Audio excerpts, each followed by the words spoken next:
My name is Donna Ockenden, and it has been my enormous privilege to have been so many times here to Nottingham, to have worked alongside you all, and to have been the chair of this independent review. Thank you. Today, I publish my report into the maternity and neonatal services at Nottingham University Hospital's NHS Trust. It is a report that my team and I did not want to have to write. It is a report that the families of Nottingham should never have needed. But it is a report that had to be written, because what happened here in Nottingham cannot be allowed to remain in the shadows. And because the women, babies and families at the centre of these pages deserve, at the very least, the truth. This review was commenced in September 2022. It covers maternity and neonatal care at NUH, mostly between 2012 and 2025, but with some cases going back to the merger of the Trust in 2006. More than 2,500 families came forward to share with my team what happened to them. Let that number sit with you for a moment. 2,500 families. Their experiences occurred over more than a decade, and yet the themes that run through those experiences, a failure to listen, a failure to investigate, a failure to learn, are hauntingly consistent. From 2012 to 2025, year after year, baby after baby, mother after mother, family after family. This review owes its very existence to a group of families who refused to be silenced. They came together in harm and in grief, united in their determination that what had happened to them should not happen to anyone else. I want to name them. Harriet Hawkins and her parents Sarah and Jack. Winter Andrews and her parents Sarah and Gary.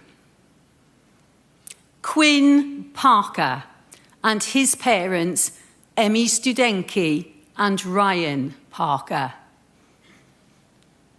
Cooper Needham and his parents Natalie and David.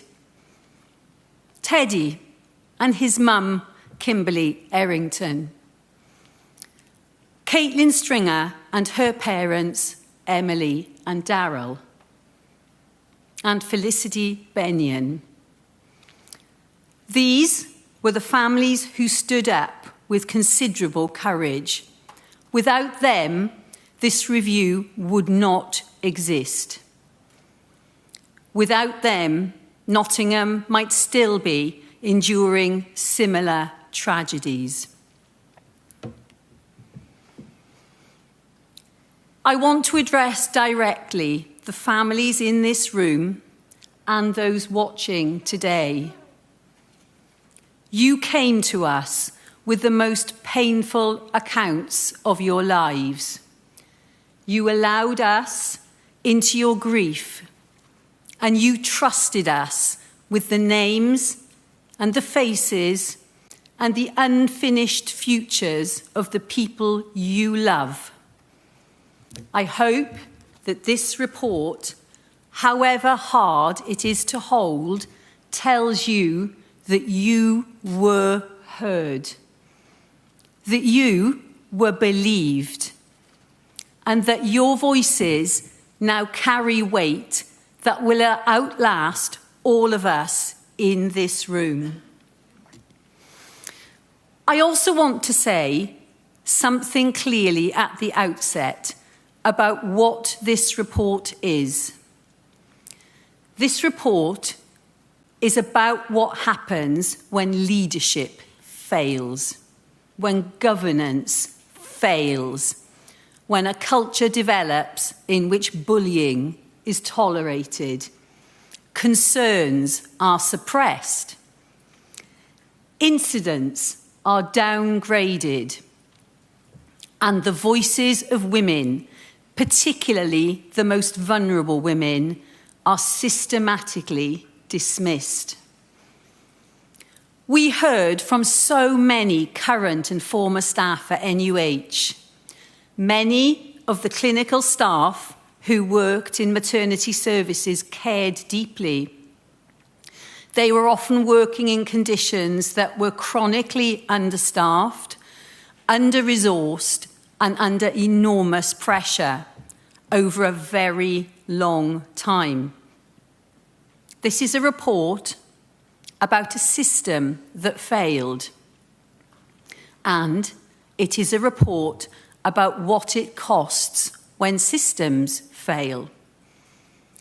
It costs lives, it costs futures, and it costs families everything. It has to be recognised that part of that failing system were the professional regulators who have had a long-term role to play in the harm caused to these families. In fact, erosion of trust in the regulators of doctors, midwives, and nurses has been a very specific feature of the experience of Nottingham families. Families have said they were knocking on a closed door and they were facing a brick wall. They spent years trying to be heard while poor practice continued, with the professional voice being believed over that of families for years. Before I turn to the detail of what is in this report, I want to set it in its national context, because Nottingham does not exist in a vacuum. A pledge was made in 2015 to reduce the rates of stillbirths and maternal deaths in England by 50% by 2030. We are not on track. Stillbirths, whilst reduced over recent years, remain above pre-COVID pandemic levels. Maternal deaths are at a 20-year high. And the women most at risk, women living in the most deprived communities and black women, continue to die at rates that are a national scandal. That disparity is well known, but it has not narrowed. It must be addressed and not merely acknowledged. Clinical negligence costs the NHS almost as much in legal compensation as it spends on delivering maternity care itself. According to a recent NHS Resolution annual report, 51% of the total negligence costs of harm, £2.5 billion, relates to maternity. That isn't just a financial figure. Behind every pound of that number is a family whose life was changed, often irreparably. Safe, equitable maternity care is not a luxury. It is a fundamental obligation of a civilised health service, and we are not yet consistently delivering it. Before I take you through the main findings of this report, on behalf of the families, I would like to thank two very important groups of people. Firstly, members of Parliament who have supported families, their constituents, in some cases for over 10 years. And secondly, journalists. Your support of families in this review has meant the world to them. Both of these groups of people have walked an extremely long journey alongside affected families. They will remember forever your kindness, your compassion, your expertise, and most importantly, your belief in them. So let's move on to an overview of what is in this report. Between 2012 and 2025, my team examined 2,511 family cases within scope. Of those, my team assessed each case for the quality of care received, grading cases as good or appropriate care through minor concerns to significant concerns to major concerns where different care might reasonably have altered the outcome. Beyond the formal cohort, 533 additional families whose cases fell outside our terms of reference also came forward with accounts of their care. They too have been heard, and their experiences inform our wider understanding of a service that over a long period failed the people it existed to serve.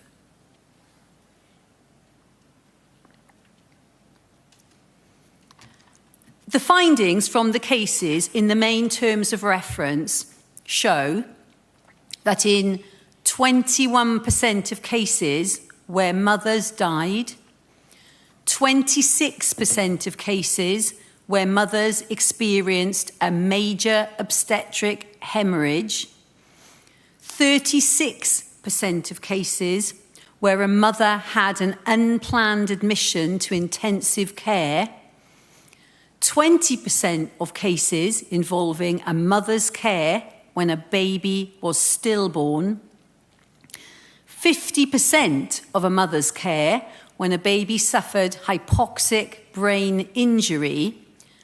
My team found significant or major concerns in care where different or better care that underpin these failings are stark, and they are presented in full in the report. At the heart of this report are the testimonies of women and their families. Throughout the review process, we have had contact with thousands of families. We listened to accounts of antenatal, labour, birth and postnatal care, neonatal care, bereavement, and the experience of trying to raise concerns and complaints.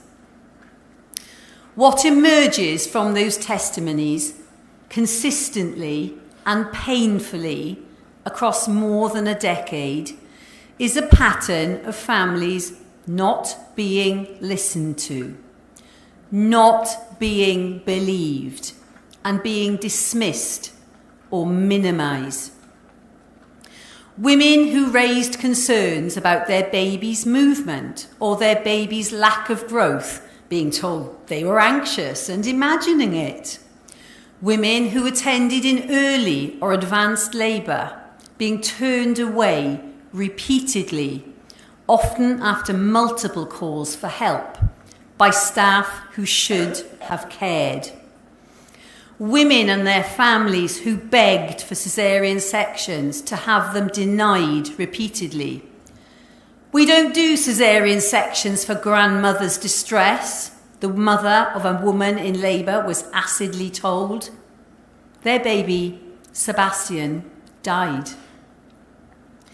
Women whose consent was not sought or not respected during labour. Women who described interactions in the labour or antenatal ward that I can only characterise as cruel. They were screaming at me, "You need to pull yourself together." That is a direct account from a woman in labour in 2014. In 2018, a mother was told, "You have to wait your turn, you're not important, there's other women here." Throughout the review, my team found examples of what they described as normalisation of deviance. This occurred when there were significant concerns that should have led to intervention, but the quest for normal birth continued, and avoidance of intervention persisted, often with tragic outcomes.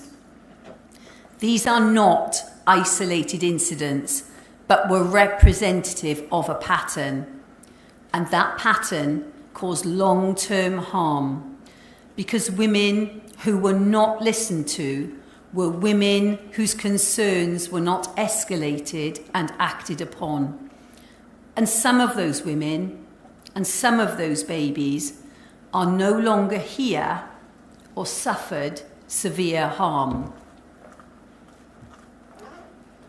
I want to say something specific about bereavement care, because the testimonies in this area are amongst the most difficult in the report.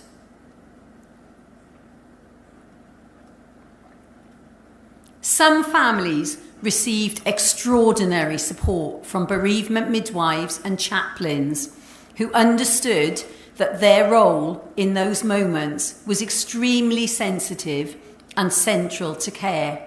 I am so grateful to those staff.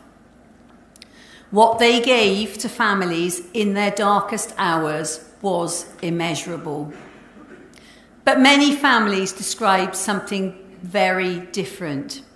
Being left in a labour ward to grieve, listening to other babies being born, other families celebrating. Being told, literally told, when according to staff, it was time to give their baby back. "I think you've had enough time with her now." Bereaved mothers describing the absence of cold cots to give them more time with their baby, of bereavement midwives not returning calls, and of forgotten follow-up care. There was no bereavement midwife available, and no follow-up care, no counselling, not even a phone call to check we were okay. Families who left the hospitals alone, walking to their car through the maternity unit with no one beside them. A mother described to me being left to sink or to swim. As regards after-death care, inpatient care does not end and must continue when a patient dies. They remain a patient until they are discharged from the hospital, usually through transfer to their family's chosen funeral director via the hospital mortuary. It has been said the care with which our dead are treated is a mark of how civilised a society we are. The report chapter on post-death care contains findings from the review of 18 cases at NUH where issues were identified with the post-death care given to babies, a mother who had died, or to people who had been bereaved. These cases were in the review because they met the terms of reference. Concerns were raised directly with the review team by families. Where there are shortcomings in the post-death care of patients, their dignity can be severely impacted. All of the cases reviewed by my team involved a loss of dignity to a greater or lesser extent. The first very serious case the review became aware of occurred in 2016. that of the complete failure of the after-death care and treatment of Harriet Hawkins, and concerns have continued to the current time. In 2016, after death, a baby was placed into a mortuary space already occupied by an unknown and unrelated adult patient. Although there was no physical harm to either patient, both suffered a loss of dignity. The baby's family were not informed until 2026. This practice was significantly below expected standards in 2016. In 2019, a very early gestation baby was inadvertently disposed of as clinical waste by laboratory staff. This led to a complete loss of dignity for the baby and significant distress for the baby's parents as it went against their express wishes. We didn't want our baby to be disposed of. That was the thing we didn't want. Families have told the review team of inappropriate language used by NUH staff, such as fetus, sample, and specimen. This has and had a really dehumanising effect. Our baby is just a fetus in the NUH report, but it was our baby. We planned to have that baby. In 2022, there was a very serious incident involving the release of the wrong baby to a funeral director. Fortunately, the error was identified by mortuary staff before a funeral took place, and the incorrect baby was returned to the mortuary. The report describes a no-notice regulation inspection of the mortuaries at NUH by the Human Tissue Authority in March 2026, this year, which identified 10 shortfalls, 3 critical, 6 major, and 1 minor, against established standards for after-death care. These included standards for consent, governance and quality, traceability, and premises, facilities and equipment. Further details can be found in the report. These are not just administrative errors or failures, they are failures of humanity. And we absolutely must have a service where compassion is integrated into the very heart of maternity care for all of the time someone is a hospital patient, including after their death. One of the most significant findings of this report concerns what happened, or rather what did not happen, when things went wrong. Between 2012 and 2024, my team identified a high proportion of cases that should have had a corresponding incident report, but had none. That is no record, no investigation, and no learning. Of those unreported cases, over 100 involved significant or major concerns in care. Serious incidents that were never classified as serious incidents. Families who were never told what had happened to them. Opportunities to prevent the next harm that were simply not taken. This was not accidental. The review team found persistent, structural misapplication of incident grading. Harm was graded by perceived avoidability, not by outcome, meaning that if a death or injury could be characterised as unavoidable, it was less likely to be investigated and therefore less likely to result in learning. The logic in practice became, if we decide this couldn't have been prevented, we don't have to tell the family and we don't have to change. Hundreds of staff in Nottingham told my team what it felt like from the inside. They described a culture in which raising concerns was discouraged, and which obstetricians dominated governance meetings and determined whether incidents would be escalated or not, in which midwives were told to close it off, in which one clinician raised the same concern on 4 separate occasions, including in connection with the case of Winter Andrews, and was told each time it did not meet the threshold for a serious incident. Families who should have been told the truth were not told.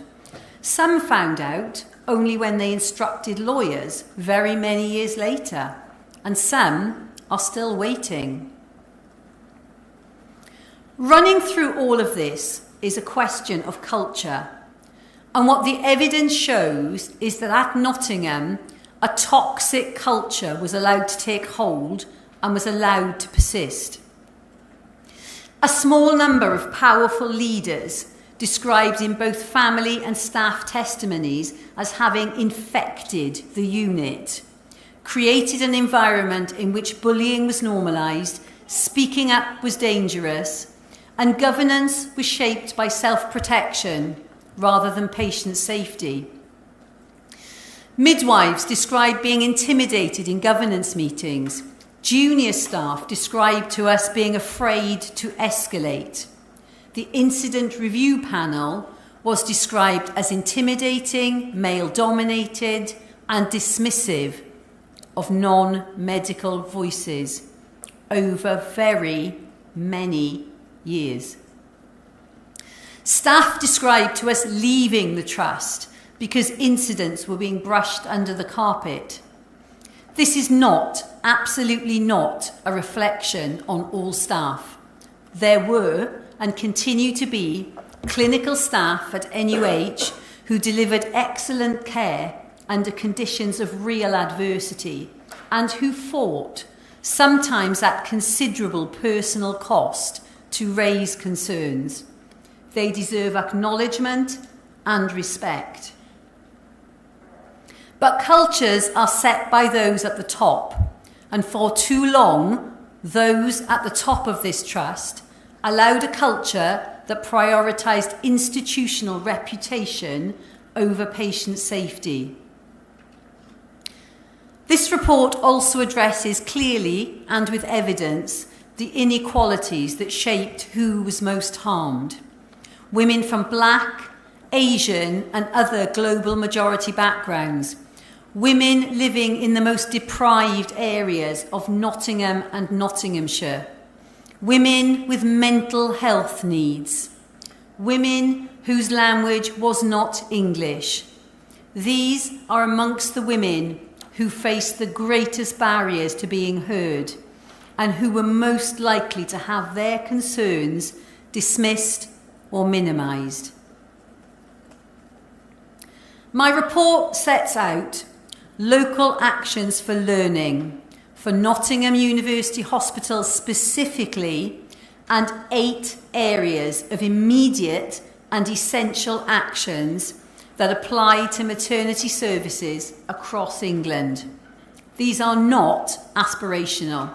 They are essential and they must be implemented. They address listening to women and families as the foundation of everything associated with perinatal care. Perinatal workforce planning and funded safe staffing, without which no other improvement is possible. Training and multi-professional learning. Escalation and clinical oversight. Risk assessment throughout pregnancy. Incident investigation and family involvement. Governance and board accountability. Culture, teamwork and psychological safety. At the heart of all of them is one clear principle, where women, families or staff have ongoing concerns about a mother or baby, they must be able to seek an urgent, additional, clinical review through clear, accessible and responsive routes under the principles of Martha's rule in both hospital and in the community. The Maternal Care Bundle, published by NHS England in January 2026, provides a framework. The previous Ockenden Immediate and Essential Actions from the Shrewsbury and Telford report of 2022 were largely unimplemented. Many remain so today. I will not allow that to be the fate of these actions. I will be watching, and the families of Nottingham will be watching, and the families who come after them will be counting on all of the immediate and essential actions being implemented. There are some grounds for hope here in Nottingham. I want to be honest about this because it matters. Since 2022, there are signs of positive change at NUH. Incident grading and investigation has improved. Leadership is more visible. There is greater multidisciplinary learning. The service at NUH is not where it was. But it's not yet where it needs to be. And the progress that has been made must be sustained, deepened, and built upon. Culture change is slow and fragile. It must be protected, and improvement must be measured rather than assumed. In conclusion, a civilised health service will be judged not only by the excellence it achieves, but by the harm it prevents. In maternity care, where trust is absolute and vulnerability acute, families carry consequences that are measured across lifetimes. I have spent years now listening to what those consequences look like. I have heard parents describe milestones their children never reached. I have heard of relationships shattered, careers lost, mental health broken by what happened, and sometimes by what came after, when the truth was withheld and accountability was denied. There is a particular cruelty in preventable harm because it comes with the knowledge of what might have been. Not just the loss of life, which is devastating enough, but the loss of all that follows. The first day at school, the teenage arguments, the graduations, the weddings that will never happen, the grandchildren who will never exist. The lost years of what might have been, as we say in this report, had safe and appropriate care been provided. Safe maternity care is not complicated in its ambition. Women and their families come to maternity services with modest expectations: competence, honesty, timeliness, safety, dignity, and kindness. These are not high bars. They are the irreducible minimum that every woman in England deserves and has a right to expect. But we're not yet consistently providing it. We owe it to every mother, every baby, whose terrible experiences are recorded in these pages, to ensure that the failures described here are never repeated. The time for reflection and talking has passed. This must be a moment of collective action, sustained improvement, and renewed confidence in the perinatal care that women and babies in England will receive.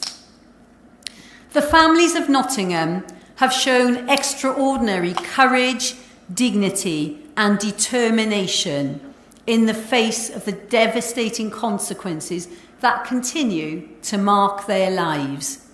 They came forward not for themselves alone, but so what happened to them could not happen to anyone else. Their voices must now become the catalyst for urgent, lasting national change. I firmly believe that safe, compassionate and equitable perinatal care is achievable in Nottingham and across England, but only if there is unwavering commitment at every level of the system to accountability, learning, transparency, and above all, to basic human kindness. We owe this to every one of the Nottingham families. I would ask you now, all of you in this room, and all of you watching today, to join me in standing for a minute's silence for the mothers and babies who died, for those who live with the permanent consequences of harm, and for their families who carry what they carry every day and whose courage has brought us here today.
Thank you.